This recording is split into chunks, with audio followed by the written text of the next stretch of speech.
안녕하세요. 예, 반갑습니다. 또다시 월요일 아침이 돌아왔습니다. 우리 저번 시간에 부동산 경제론을 다 마쳤지요? 마쳤습니까?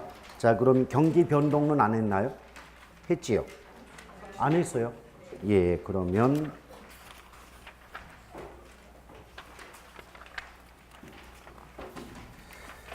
자, 경기 변동론 37쪽입니다. 그래서 1번에 보면 일반 경기 변동이라고 제목이 나와 있고 또 2번에 부동산 경기 변동 나와 있는데요. 일단 일반 경기 변동과 관련해서는 시험에 거의 나오지 않는다라고 보시면 되겠어요. 그런데 일반 경기 변동을 바탕으로 거의 구조가 부동산 경기와 흡사하기 때문에 체계를 잡을 때는 일반 경기 변동을 먼저 집어넣고 있죠. 근데 어차피 경기라고 하는 것은 우리가 일상생활에서도 호경기다, 불경기다 이런 말 많이 쓰고 있지 않습니까? 그래서 원래 경기라는 말의 뜻은 경제활동의 수준 또는 상태를 우리가 경기다라고 볼 수가 있겠고요. 그런 경기가 상승과 하강을 반복하는 현상을 경기 변동이다라고 볼 수가 있어요. 근데 경기의 상승과 하강을 반복한다. 이걸 우리말로 바꾸면 경기가 좋아졌다가 나빠졌다가를 반복하는 현상을 경기 변동이다라고 볼 수가 있겠습니다. 자, 그런데 이번에 보면 경기 변동의 국면이라고 해서 호황, 후퇴, 불황, 회복의 네 국면이 나와 있지 않습니까? 네, 이 부분은 일반 경기 변동이고요. 조금 이따 그림이 다시 나오겠지만 부동산 경기 변동의 순환 국면은 호황 대신에 상향, 또 불황 대신에 하향, 요 말만 바꿔놓고 나머지 구조는 동일하다라고 볼 수가 있어요. 근데 그림에서 보면 그 호황에서 가장 높은 점을 정점이라고 말을 하고요. 또 불황 중에서도 가장 낮은 점을 저점이라고 표현하고 있지 않습니까? 이때 이 호황의 정점과 불황의 저점 사이의 높이 차이를 경기 변동의 진폭이다라고 볼 수가 있는 거고요.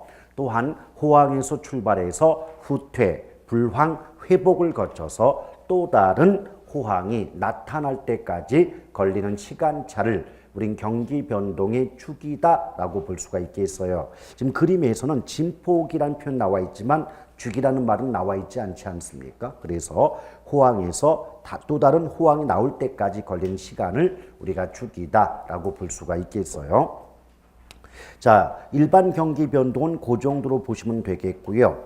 이번에 부동산 경기 변동했을 때 부동산 경기의 의의가 나와 있지 않습니까? 자, 부동산 경기는 일반적으로 건축 경기를 의미한다는 점 기억하셔야 되겠고, 건축을 한다는 건 건물을 짓는다의 뜻이겠죠. 건물의 용도 중에서도 우리 학계로는 주거 용도를 가장 핵심적인 용도로 잡고 있죠. 따라서 합하면 부동산 경기라 하면 일반적으로 주거용 부동산 건축 경기를 말한다라고 볼 수가 있겠습니다. 모의고사 같은 경우는 이 주거용을 상업용 또 상공업용 이렇게 말을 바꿔서 틀리게 내는 경우도 있으니까 가볍게 뜻을 알아두시면 되겠고요. 그 다음에 두 번째, 지금 현재 부동산 경기가 호황인지 불황인지 후퇴 회복 국면에 있는 것인지를 측정할 필요가 있지 않겠습니까? 여러 가지 지표가 있죠. 바로 부동산 경기의 측정 지표라고 해서 뒷장을 넘겨보시면 거래량, 건축량, 가격 변동 등이 나와 있습니다. 자, 기초 수업이니까 거래, 건축, 가격 변동 세 가지만을 가지고 설명을 드려볼 텐데요. 사실 실제 문제에 있어서도 그 세 가지 측정 지표에 대해서만 알고 계시면 문제 푸는데 큰 지장을 받지 않습니다. 일단 건축량이라고 할 때 우리가 건축이라고 하는 것은 어떤 건물을 지어낸다는 의미가 되겠죠. 그럼 건물을 짓는다는 건 수요와 공급 측면 중에서 어느 측면과 관련이 있다고 생각하십니까?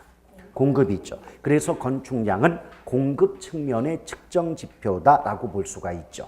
이에 비해서 거래량은 수요 측면의 지표라고 구분하시면 되겠습니다. 근데 가격 변동이 나오는데요. 가격 변동은 경기 측정에 또는 측정 지표 중에 보조적 지표에 해당이 된다라고 볼 수가 있어요.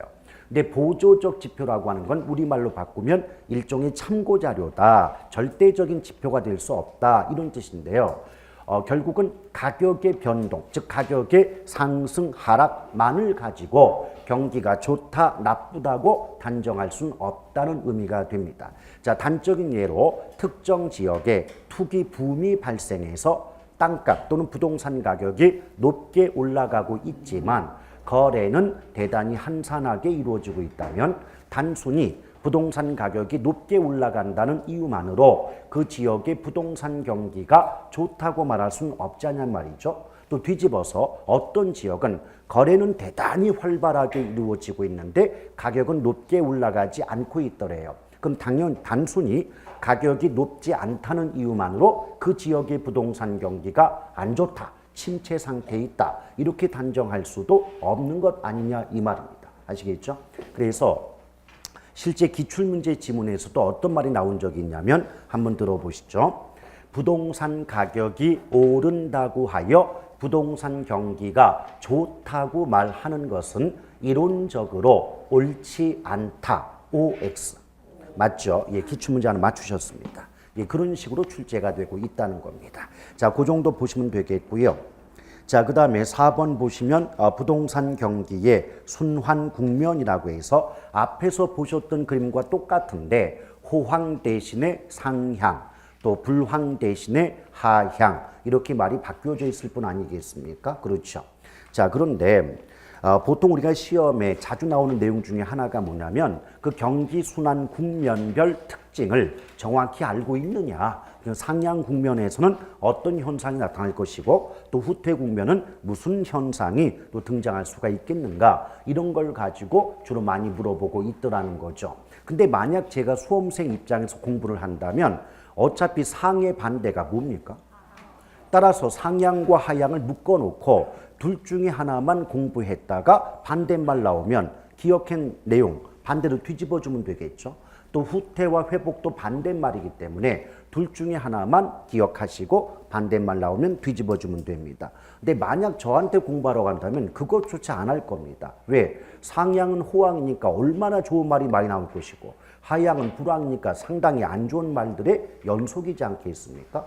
또 경기가 후퇴한다는 건 지금까지는 좋았는데 이제부터 조금씩 나빠지기 시작하는 단계가 후퇴 국면 맞지요? 또 회복이라고 하는 건 지금까지 경기가 안 좋았다가 이제부터 조금씩 좋아지기 시작한 단계가 회복 아니겠습니까? 그렇다면 교과서에 나와 있는 어떤 지문, 문장들을 그대로 외우려고 하지 마시고 어떤 문장이 나온다 할지라도 그 지문을 해석한 결과 조금 좋아지기 시작한다라고 해석이 되면 회복 국면이고 나빠진다고 해석이 되면 후퇴 국면인 거죠. 오케이? 자, 그러면 일단 상향 국면을 중심으로 몇 가지 한번 읊어볼 테니까 과연 그것이 옳은 것인지 한번 생각을 해보시길 바랍니다. 보통 이렇게 나옵니다.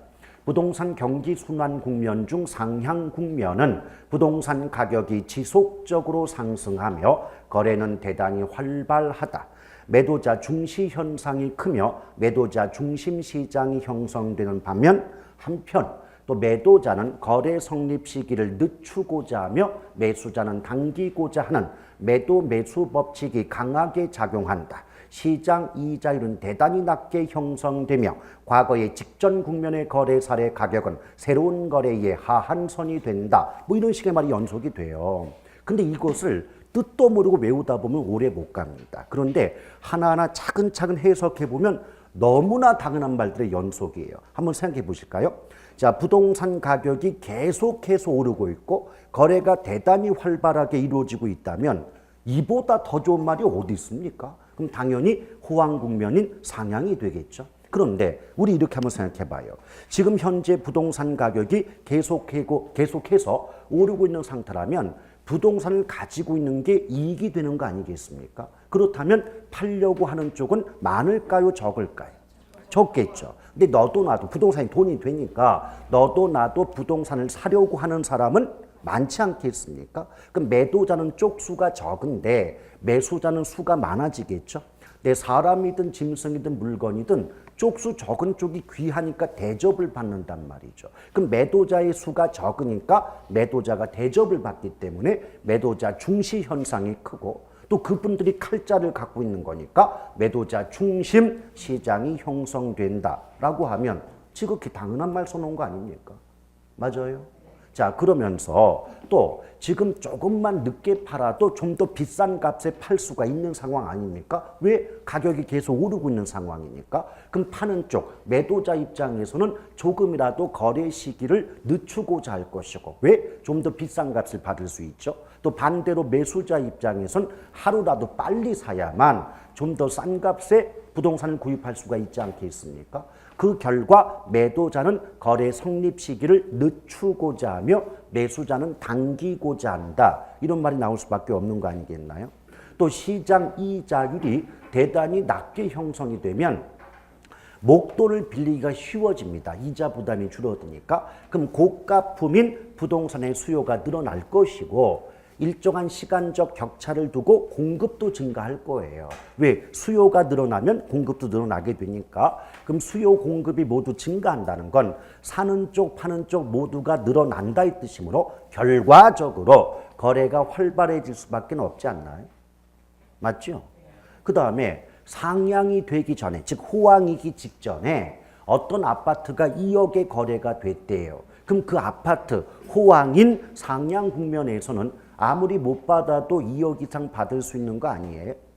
그럼 과거에 거래되었던 가격인 2억은 상향 국면 호황일 때는 아무리 못 받아도 그거 이상은 받을 수 있는 값이니까 새로운 거래의 하한선이 된다. 맞는 말 아닙니까? 그걸 왜 외워요?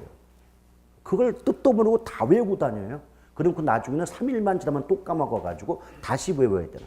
그러니까 결국은 결론은 뭐예요? 개론은 암기 과목이 아니에요.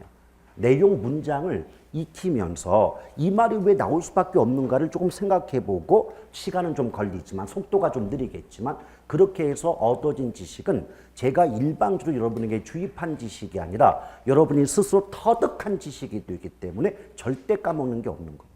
아시겠죠? 그래서 초기에는 조금 속도가 느리고 좀 조급한 마음이 들더라도 그런 정석적인 학습을 하실 필요가 있다는 겁니다. 아시겠죠? 자, 그러면 그 내용을 거꾸로 뒤집으면 뭐가 될까요? 하향이에요. 그럼 후퇴 회복에 대해서 몇 가지 지문을 날려볼 테니까 여러분이 들어보시고 아, 이렇게 되면 후퇴겠다, 회복이겠다. 한번 답변을 좀 해보세요. 부동산 가격의 상승이 중단 반전된다. 후퇴 회복. 후퇴입니다. 자, 부동산 가격의 상승이 중단 반전. 하나씩 끊어봐요. 지금까지 계속 오르고 있던 부동산 가격이 중단, 멈춰서 반전, 내려가기 시작한다는 얘기 아닙니까? 그럼 부동산 가격이 하락하기 시작하는 건 우리 입장에선 별로 좋은 일이 아니에요. 그럼 어떻게 돼요? 경기가 나빠지기 시작하는 신호탄에 해당이 되지 않겠습니까? 그럼 후퇴 국면 맞지요? 그럼 시장 이자율이 상승하기 시작한다. 후퇴 회복. 후퇴입니다. 왜? 금리가 오르기 시작하게 되면 이자 부담이 커지게 되므로 목돈을 빌려오기가 어렵게 되고 그 결과 고가품인 부동산의 수요와 공급이 모두 감소하게 됨으로써 결과적으로 부동산 거래가 감소하게 되는 그 상황을 낳게 되는 거죠. 오케이? 이런 정도.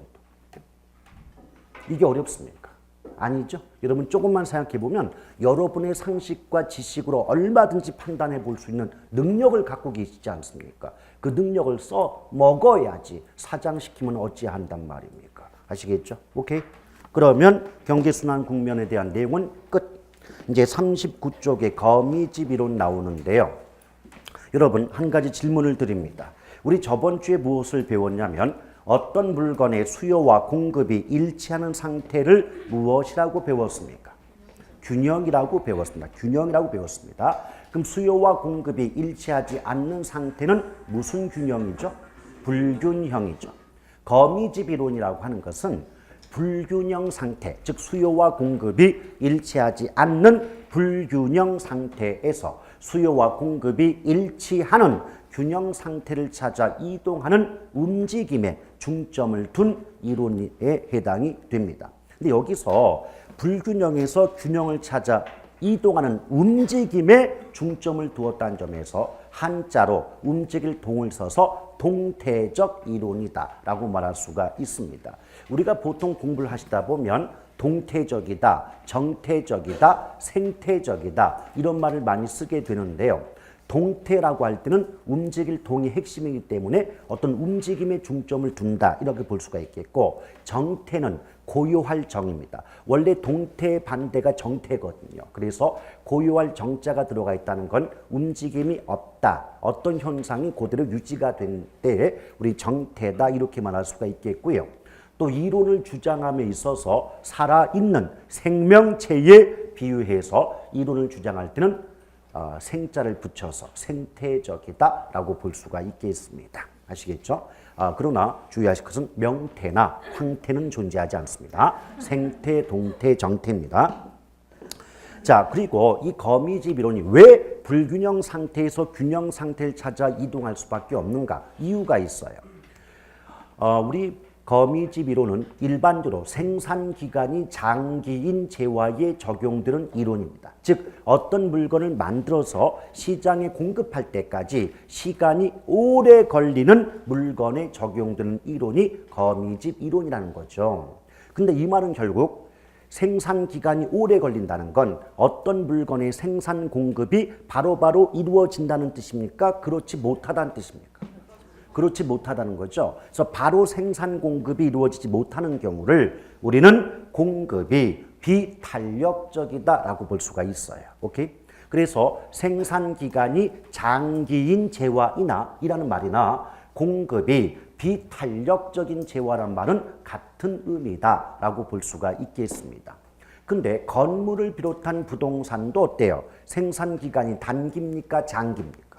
오래 걸리잖아요. 그렇죠? 그래서 오늘날에 건물을 비롯한 부동산에 거미집 이론이 적용이 되고 있기 때문에 학계론이라는 과목 속에 거미집 이론이 포함될 수밖에 없더라는 겁니다. 오케이? 그런데 우리 저번 주에 탄력성을 배웠지만 아직 탄력성 개념이 와닿진 않는단 말이죠. 그런데 상식적으로 이렇게 한번 생각해 볼까요? 지금 아파트에 대한 선호도가 증가하고 있다. 또는 아파트의 가격이 오르고 있다라고 본다면 아파트를 구입해 두고 있는 것이 어때요? 나중에 돈이 될 수가 있는 상황이 되지 않겠습니까? 그러면 아파트 가격이 오른데 그럼 수요자 입장에선 빨리 사놔야지 즉각 반응이 나오겠죠. 근데 공급자 입장에서도 야 이거 다른 것보다 아파트 지어서 공급하면 돈 좀 벌 수 있겠구나 생각이 들긴 하겠지만 아파트를 막상 지어서 시장에 내놓을 때까지는 몇 년의 기간이 필요하지 않겠습니까? 그래요? 그럼 이런 말 가능합니까? 어떤 물건의 가격이 변할 때 수요는 즉각 변동하는 반면 공급은 일정 기간 후에 변동한다 라고 말할 수 있겠습니까? 이렇게 되면요 수요는 바로 변화가 발생하는데 공급은 한 템포 늦게 바뀌게 되면 수요 공급의 시차, 시간적 격차가 존재하겠죠. 맞아요? 그러면 어떤 상황이 발생하냐면 어떤 시점에선 수요가 공급보다 많아지는 초과 수요 현상이 발생하고 또 막상 그 아파트라는 물량이 이제 생산이 돼서 시장에 공급이 되는 그 시점에서는 오히려 수요보다 공급이 많아지는 초과 공급 상황이 발생할 수가 있다는 거죠. 우리 그거 기억나요? 초과 수요든 초과 공급이든 균형, 불균형. 불균형이 발생할 수밖에 없다는 겁니다. 아시겠죠? 오케이? 그래서 예쁘게 어려운 말로 포장하면 지금 당장 알아들으라고 드리는 말씀이 아니에요. 이걸 어떻게 표현하냐면 수요는 탄력적인 반면 공급은 비탄력적이므로 수급의 시차가 발생함에 따라 주기적으로 초과 수요와 초과 공급 현상을 반복한다. 이런 식의 문장이 나오게 되는 거죠. 그걸 우리말로 바꾸면 수요는 가격이 변할 때 즉각 반응이 나오는데 공급은 한 템포 늦게 바뀌다 보니까 수요 공급의 시차가 존재하고 그래서 어떤 때는 수요가 더 많게 되고 또 어떤 때는 공급이 더 많게 되는 불균형 현상이 발생할 수밖에 없지 않느냐. 근데 그 불균형 현상이 시간이 지나면서 그 수요 공급의 격차가 점점 줄어들다 보면 장래에 어느 시점에 가면 수요와 공급이 일치하는 균형 상태가 될 수 있지 않니? 라고 말한 게 에치킬이 주장했던 거미집 이론의 핵심이에요. 오케이? 그래서 일단 첫 번째, 그러한 불균형 상태에서 균형 상태를 찾아 이동하는 움직임에 중점을 두었기 때문에 동태적이라고 말하고, 두 번째는 그 불균형 상태에서 균형 상태를 찾아 움직이는 모습이 마치 거미집과 흡사하다에서 붙여진 명칭이 거미집 이론이다 라고 보시면 되겠습니다. 이론은 그 정도만 알고 계셔도 충분해요. 실제 요새 많이 나오는 패턴은 그 아래 보면 거미집 이론의 유형에서 수렴형, 발산형, 순환형 세 가지 유형 나와 있죠. 그럼 수렴, 발산, 순환이 되기 위한 조건을 반드시 기억할 필요가 있다는 겁니다. 그래서 지금 첫 번째 보면 수요 탄력성이 공급 탄력성보다 클 때 수렴한다는 말 나오죠. 또 공급 탄력성이 수요 탄력성보다 클 때 발산한다고 나오고요. 또 수요와 공급의 탄력성 모두가 같을 때 순환형이다 라고 볼 수가 있지 않겠습니까? 이와 관련해서 암기법이 하나 있죠. 수요가 탄력적이면 수렴하죠. 그러므로 수탄수라고 말하고, 또 두 번째 공급이 탄력적이면 발산하죠. 그래서 공탄발이라는 암기법이 있습니다. 그래서 수탄수, 공탄발. 다시 한번 수탄수가 뭐라고요? 수요가 탄력적이면 수렴하고, 공탄발, 공급이 탄력적이면 발산한다. 아시겠죠? 오케이. 예, 근데 수탄수, 공탄발을 모두 기억하는 거 나쁘지는 않지만 나중에 어떤 현상이 발생하냐면 수탄수, 공탄발은 기억이 나되 그것이 어디에 나오는지가 기억이 나지 않습니다. 그래서 실제 문제는 못 풀게 되죠. 그게 암기법의 가장 큰 문제입니다. 그래서 암기 자체가 나쁜 게 아니라 암기를 하시되 그게 어느 부분에 나오는 내용인지를 정확히 알아놓고 암기가 돼야 이게 효과가 있지 않겠습니까? 이 점을 좀 유념해 주시길 바라겠습니다. 자, 그 다음 이렇게 해서 가볍게 부동산 경제론을 마쳤고요. 이제 42쪽으로 넘어가시면 부동산 시장 논의되는 거죠. 그래서 맨 처음에 시장에 1번 의해가지고 여러 가지 말이 나와 있는데 이건 보기 좋으라고 써놓은 겁니다. 아시겠죠? 이런 것들은 외우려고 하지 마시고 몇 번 반복해 읽어보시면서 시장이 뭐 이런 의미인가 보다는 정도만 알아보시면 되지 달달달 외울 필요까지는 없는 부분이죠. 근데 그 아래 보면 시장이 구분해가지고 우리가 경제학에서는 시장을 완전 경쟁 시장과 불완전 시장으로 구분을 해놓고 있거든요. 근데 완전과 불완전 시장 자체를 물어보진 않지만 다른 내용을 물어보면서 지문 속에 워낙 자주 나오는 표현이기 때문에 개념을 정확히 알고 들어갈 필요가 있죠. 근데 이것도 제목을 보시면 아시겠지만 어차피 완전 반대가 뭡니까? 불완전이에요. 그럼 공부 어떻게 해야 돼요? 두 개 다 해야 돼요? 둘 중에 하나만 하면 돼요? 그래요. 제가 권장하는 건 완전 경쟁이에요. 완전 경쟁 시장의 뜻을, 내용을 정확히 알고 불완전 나오면 반대로 뒤집어 주시면 돼요. 오케이? 근데 거기 읽어보시면 아시겠지만 일단 완전 경쟁 시장은 이론적인 시장이에요. 그 말은 현실적으로 존재하기 어려운 시장에 해당이 되겠고, 또 완전 경쟁 시장은 동질품이 거래가 돼요. 근데 동질품이 거래될 때는 동일한 물건에는 동일한 하나의 가격만이 성립한다는 일물일가의 법칙이 성립할 수가 있다는 거죠. 또한 일물일가 법칙이 성립해야만 비로소 완전 경쟁 시장이 될 수가 있습니다. 더불어 완전 경쟁 시장은 이름하여 시장 진입 장벽이 존재하지 않습니다. 그 시장의 진입, 들어옴에 있어서 장벽, 장애물이 없다라고 하는 건 누구라도 자유롭게 시장에 들어올 수도 있고 누구라도 자유롭게 시장으로부터 나갈 수도 있는 시장을 뭐라 그래요? 완전 경쟁 시장이다.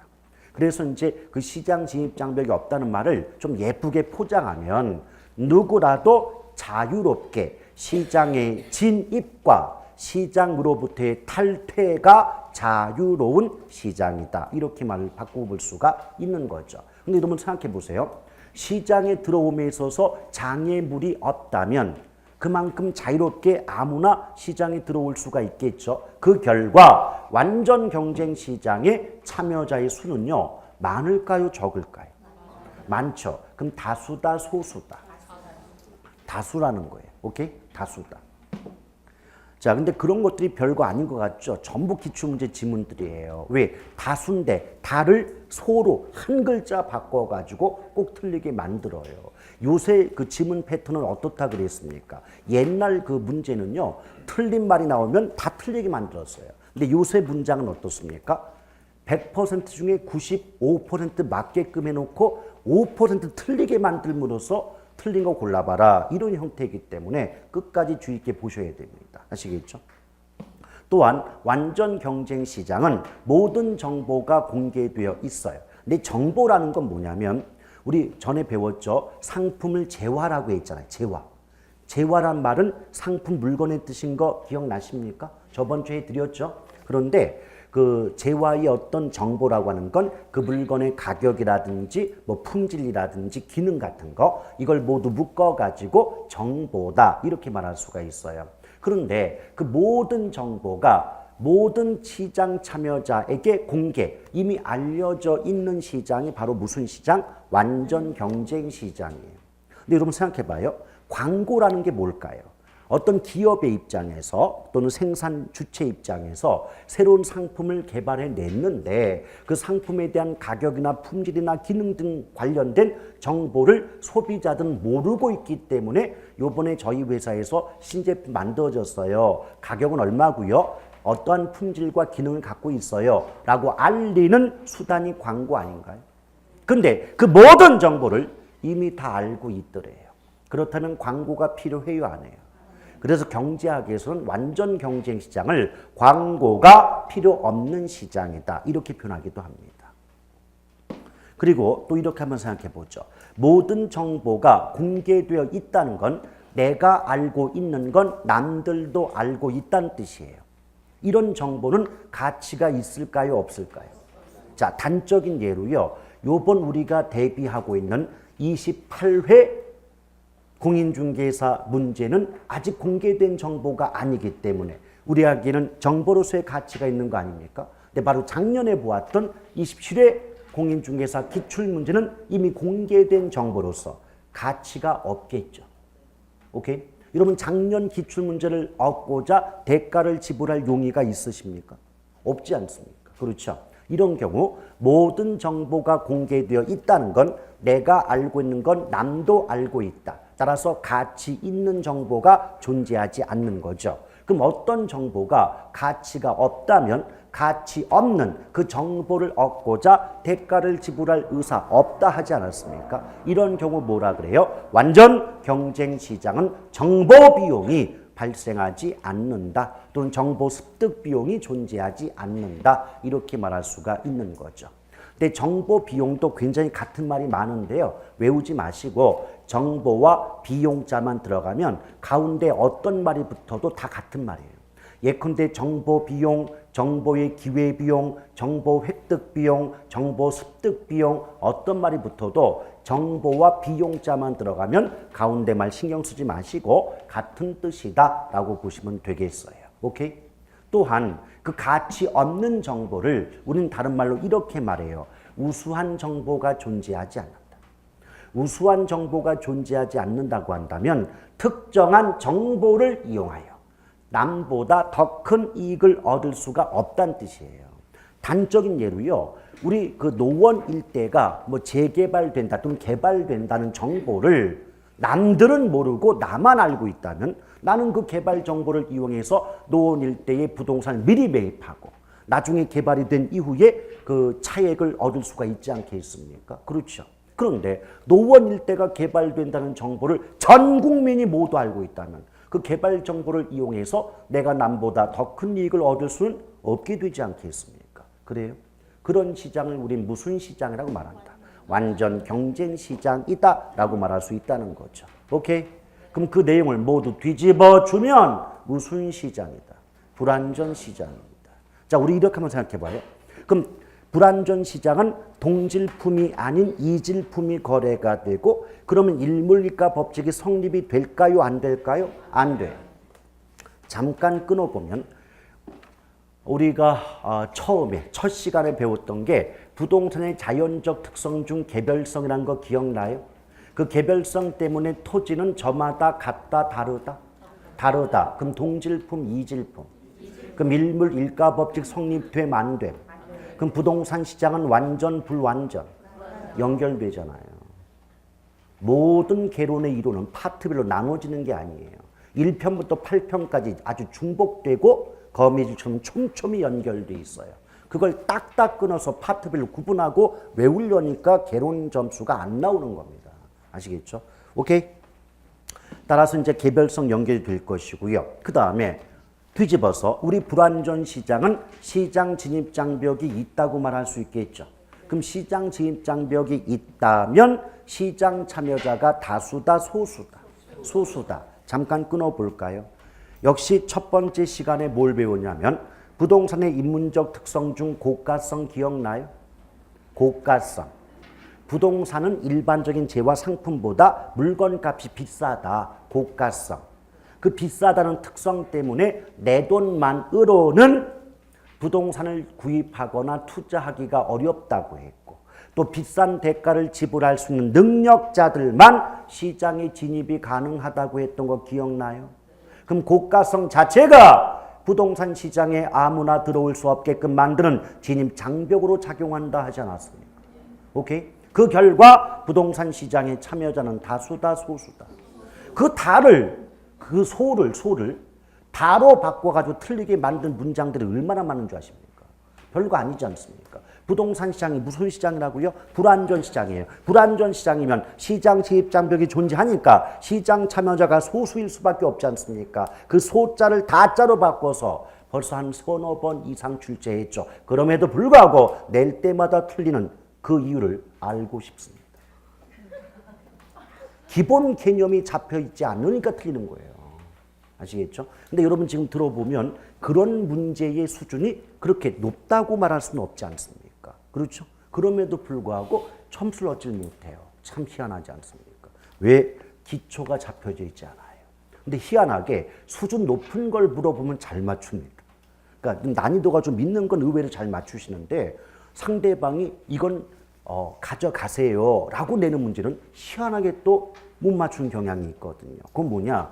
너무 처음부터 기초를 잡지 못한 상황에서 올라가서 어려운 것만 접하다 보니까 그래요. 아시겠죠? 자, 그렇게 보시면 되겠습니다. 또한 여러분, 우리 부동산 시장은 불완전 시장입니다. 그러니까 모든 정보가 공개되어 있지 않습니다. 그래서 아까도 언급했지만 특정 지역의 개발 정보를 사전에 소수의 몇몇이 입수해서 그 정보를 이용해서 남보다 더 큰 이익을 얻을 수 있는 경우 많이 보시지 않습니까? 그 결과 초과 이윤의 획득이 가능할 수가 있고 또한 초과를 얻고자 하는 투기의 문제도 발생할 수가 있겠죠. 오케이? 어찌됐든 지금 말씀드려보는 그 내용들이 앞서 보셨던 완전 경쟁 시장의 내용과 정반대임은 확실하지 않습니까?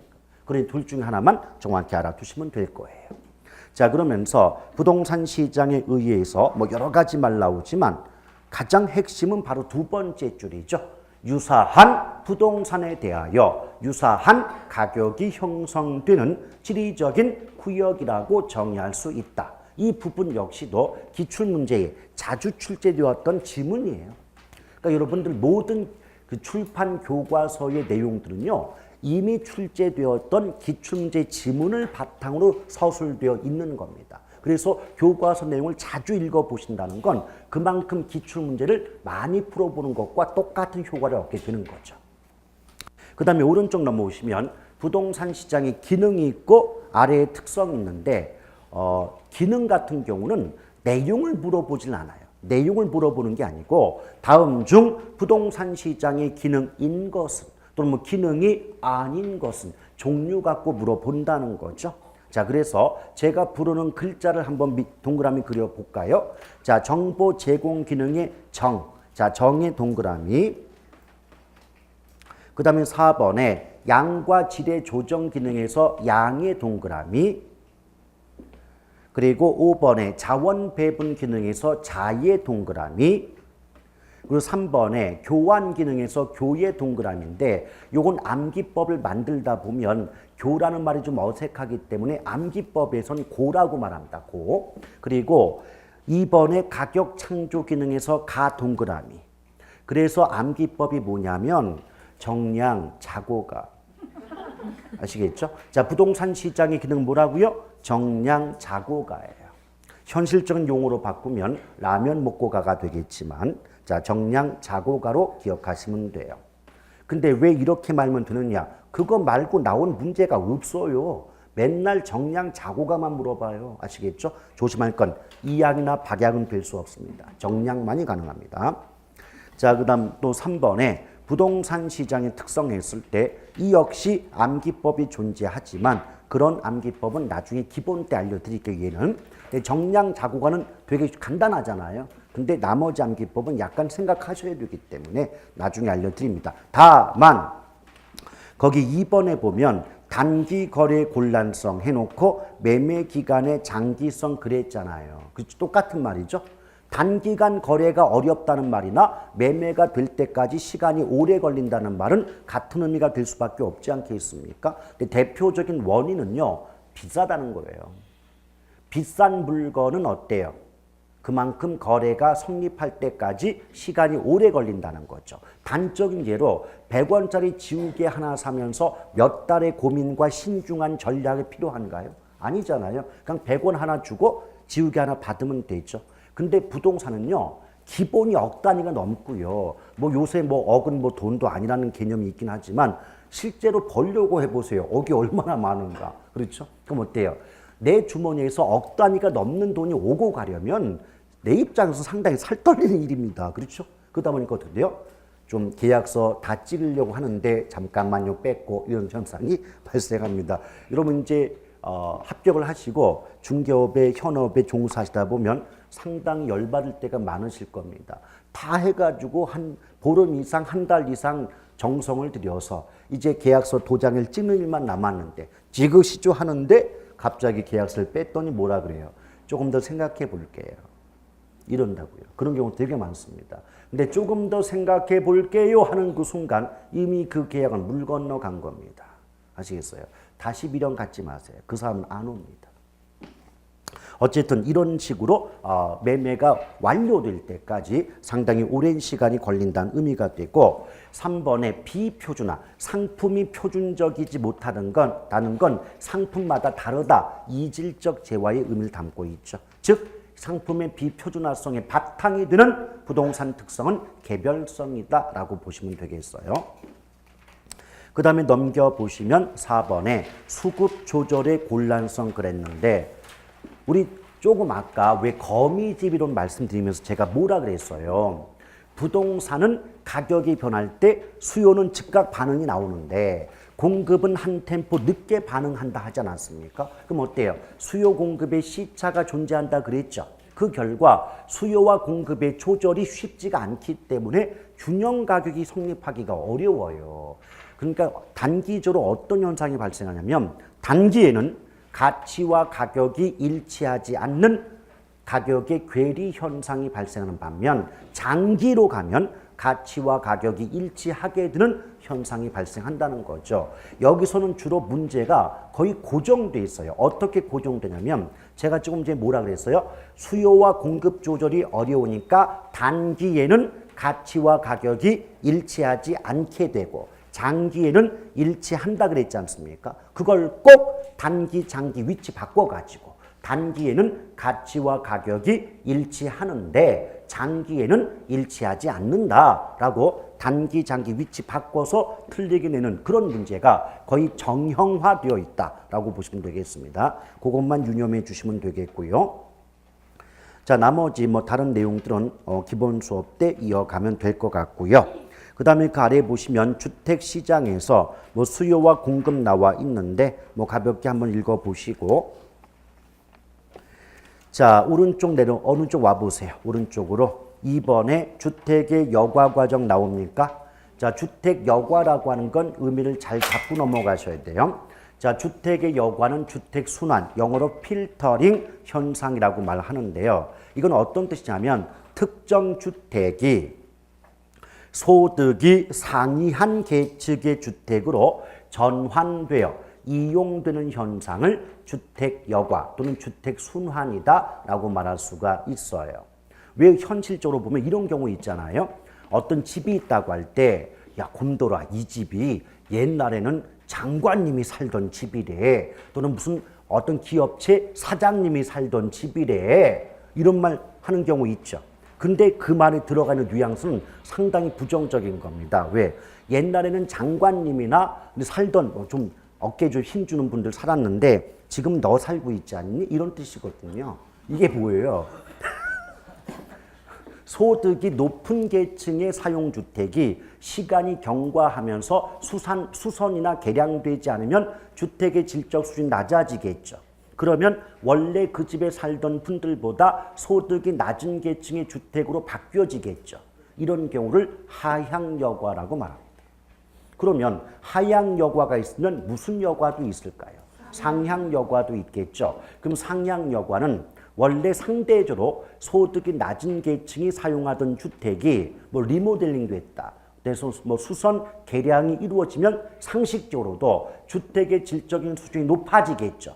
그럼 주택의 질적 수준이 높아지면 이전보다 집값이 올라갈 거예요. 그럼 당연히 원래 그 집에 살던 분들보다 소득이 높은 계층의 주택으로 바뀌어서 이용이 될 수 있지 않겠습니까? 이런 경우를 뭐라 그래요? 상향여과다. 그 하향여과의 대표가 저희 집인데요. 제가 살고 있는 집이 과거에는 도청 국장님이 살던 집이래요. 그 정도면 고위공직자잖아요. 그분이 살던 집에 이제 짐승 따위가 살고 있다는 거죠. 그래서 바로 이제 하향여과의 따봉 최고봉이다라고 볼 수가 있어요. 요번에 거금 들여서 집 수리했기 때문에 상향여가 발생합니다. 자, 근데요. 이걸 결국 한마디로 말하면 뭐가 돼요? 상위 계층의 사용주택이 하위 계층의 사용주택으로 바뀌면 하향여과. 반대로 하위 계층의 사용주택이 상위 계층의 사용주택으로 바뀌면 상향여과다. 그것도 싫으면 저가주택이 고가주택으로 바뀌면 상향, 고가가 저가주택으로 바뀌면 하향여과다라고 볼 수가 있겠습니다. 아시겠죠? 자, 그런데 여러분 생각해 봐요. 집을 고치면 질적 수준이 높아져서 원래 그 집에 살던 분들보다 높은 소득이 높은 계층의 주택으로 바뀌어진다는 건 상식적이잖아요. 근데 집을 고칠 때는 돈이 들죠. 이걸 예쁘게 포장하면 주택 개량 비용이다라고 말해요. 오케이? 이해가시겠어요? 근데요, 내가 집을 고칠 때 비용으로 100원을 들여서 집을 고치니까 집의 값어치가 500원으로 오르더래요. 그러면 집을 고칠 때 들어가는 비용보다 집을 고친 이후에 가치 상승분이 훨씬 높다고 볼 수가 있겠죠. 이런 상황이라면 집을 고칠까요? 안 고칠까요? 고치겠죠. 그럼 무슨 여과가 발생합니까? 상향여과가 발생하겠죠. 오케이? 근데 조심할 건 한마디를 추가하셔야 돼요. 반드시 일반적으로 그러하다. 아시겠죠? 제가 문장 만들어 볼게요. 주택 개량 비용보다 개량 이후에 주택 가치 상승분이 큰 경우에는 일반적으로 상향여과가 발생하게 된다. OX. 아시겠죠? 이 문장에서 일반적이란 말을 빼면 틀릴 수도 있습니다. 왜 그럴까요? 자, 두 가지를 한번 말씀드려 볼게요. 자, 고소득층, 돈이 있는 분들 입장에서는 자금의 여유가 있다 보니까 굳이 페인트 냄새 맡아가면서 집을 고칠 것이 아니라 좀 더 비싸고 좋은 집을 사서 이동하는 경우가 있더라는 겁니다. 이럴 때는 어때요? 집을 안 고치고 내버려 두겠죠. 그럼 어때요? 집을 고칠 때 들어가는 비용보다 집을 고친 이후에 집값 상승분이 높다 할지라도 고소득층 입장에선 공사하지 않고 주택을 개량하지 않고 다른 주택으로 이동하는 경우도 있을 터이니 반드시 상향여과가 발생한다고 볼 수는 없지 않냐 이 말입니다. 또 뒤집어서 하위 계층, 소득이 낮은 분들 입장에서는요. 100원만 들여도 집값이 500원 올라가는 걸 알면서도 그 100원의 개량 비용조차도 부담이 돼서 집을 못 고치는 경우가 있을 수 있지 않냔 말입니다. 오케이? 뭔 말인지 알아들어요?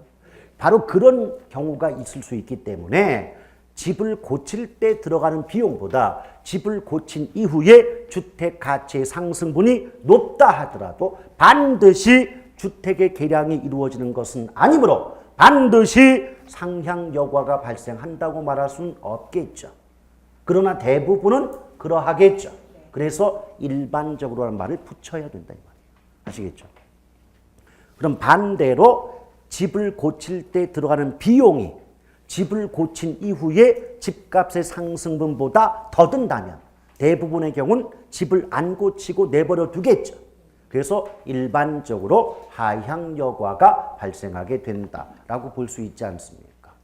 이해 가시겠죠? 근데 어차피 상향의 반대가 하향이기 때문에 상향 여과와 관련된 문장을 정확히 기억하면 하향자 나오면 반대로 뒤집으면 될 거 아닙니까? 오케이? 자, 그렇게 보시면 되겠고요. 그 다음에 주거 분리와 여과 작용이라고 나왔는데 요번 27회 시험에서도 주거 분리가 나왔죠. 물론 그게 답은 아니었지만 보기 지문 속에 나왔어요.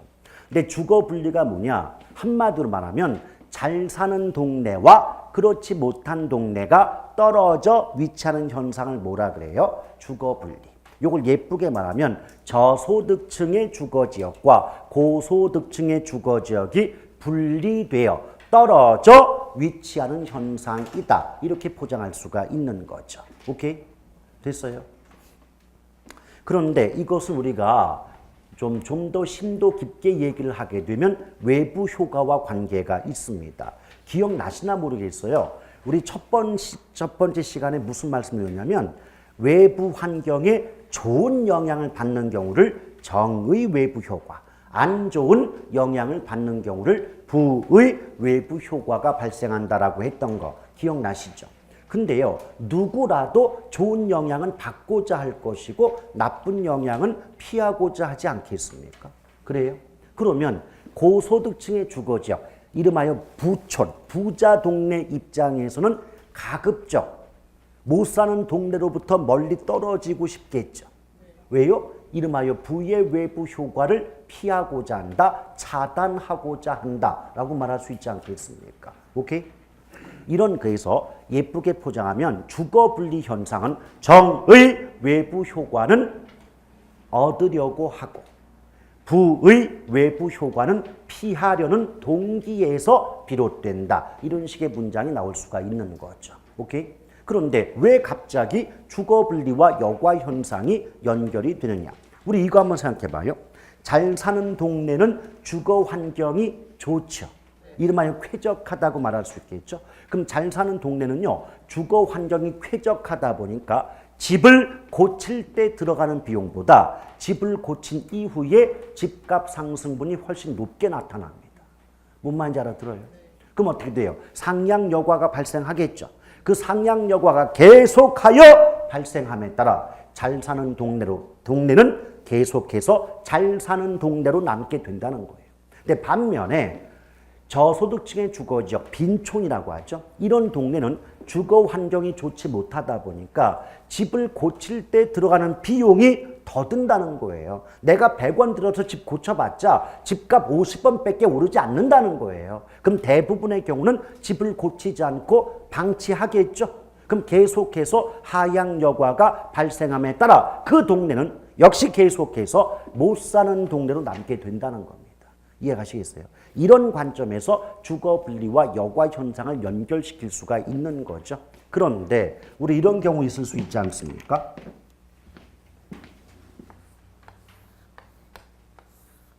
요것도 요번 시험에 그대로 나왔어요. 자, 요 부분은 고소득층의 주거지역이고요. 반대편은 저소득층의 주거지역이래요. 근데 이 가운데를 경계지역이라는 말을 쓰거든요. 경계지역. 그런데 이 경계지역도 가운데를 나눠서 A와 B로 구분해 보게 되면 A 동네는요, 고소득층 주거지역에 보다 가깝고 B 동네는 저소득층 주거지역에 가까움을 알 수가 있죠. 근데 만약에 이 A 동네에 저가주택 또는 저급주택, 한마디로 말하면 조금 질적 수준이 낮은 주택이 존재하고 있더라는 거죠. 그러면 이 저가주택 또는 저급주택은 잘 사는 동네 이웃에 있다는 이유로 그 잘 사는 동네에 좋은 영향을 받겠죠. 그럼 무슨 외부 효과? 정의 외부 효과가 발생하겠죠.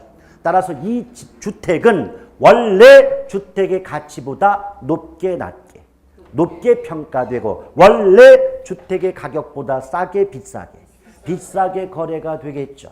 이걸 할증 거래된다라고 하겠죠. 오케이? 또 반대로 잘 못 사는 동네 인근 B 동네에 고가주택, 고급주택이 위치한다면 이 고가주택은 잘 못 사는 동네에 안 좋은 영향을 받겠죠. 그럼 부의 외부 효과를 받는다고 말할 수 있겠죠. 그 결과 원래 주택의 가치보다 낮게 평가되고 원래 집값보다 싼 값에 거래가 될 수밖에 없겠죠.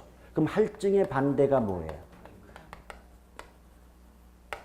자, 그러면 이걸 묶어가지고 문장으로 바꾸면 고소득층 주거지역에 인접한 저가주택은 정의 외부 효과로 인하여 할증료가 붙어 거래될 것이며 저소득층 주거지역에 인접한 고가주택은 부의 외부 효과로 인하여 할인되어 거래될 것이다.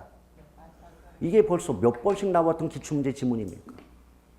따라서 27회 기출문제는 과거에 출제되었던 기출문제 지문만 제대로 다 외웠어도 합격점 이상은 나오는 시험이었어요. 근데 갑자기 공법의 문제가 4개 연달아 나오는 바람에 멘붕이 온 거죠. 개론의 공법이 나오는 바람에 헉 하다가 그 뒤에 요거 만약 제껴놓고 풀었다면 맞을 수 있는 문제들을 시간적으로 또는 이제 심리적으로 너무 긴장이 되니까 막 찍다 보니까 제대로 못 맞춘 거죠. 그래서 항상 시험 보실 때는요, 아무리 많은 걸 배웠다 하더라도 모르는 지문 나올 수가 있어요. 그럴 때 심리적으로 당황하지 마시고 이거 못 보던 거 나왔구나. 제껴요.